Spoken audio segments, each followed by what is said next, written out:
Hello అందరికీ, ఈరోజు hair fall తగ్గడానికి, హెయిర్ గ్రోత్ కావడానికి ఆయిల్ ప్రిపేర్ చేస్తున్నా ఇంట్లోనే. దానికి కావాల్సిన ఐటమ్స్ అన్నీ ముందే ప్రిపేర్ చేసుకొని పెట్టుకున్నా. ఎలా చేయాలో చూద్దాం. స్టవ్ ఆన్ చేసుకొని మనం రెగ్యులర్గా యూజ్ చేసే ఆయిల్ ఉంటుంది కదా, అది బాండలో పోసుకొని కొంచెం హీట్ ఎక్కనివ్వాలి. ఆయిల్ బాగా హీట్ అయింది, ఒక్కొక్కటి మెల్లగా వేసుకోవాలి.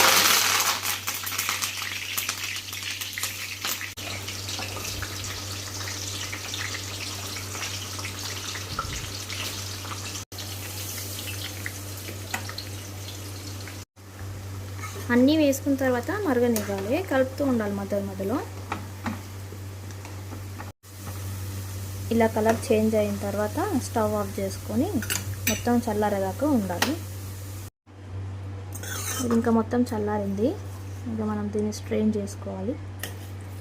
స్ట్రెయిన్ చేసుకొని వీక్లీ 3 times అలా పెట్టుకొని హెడ్ బాత్ చేసుకుంటే హెయిర్ మంచిగా అవుతుంది, స్మూత్ అవుతుంది, హెయిర్ ఫాల్ తగ్గుతుంది, హెయిర్ గ్రోత్ కూడా అవుతుంది. ఇది నా ఎక్స్పీరియన్స్. ఇది మా వీడియో యూస్ఫుల్ అనిపిస్తే మీరు కూడా ఇంట్లో ట్రై చేయండి.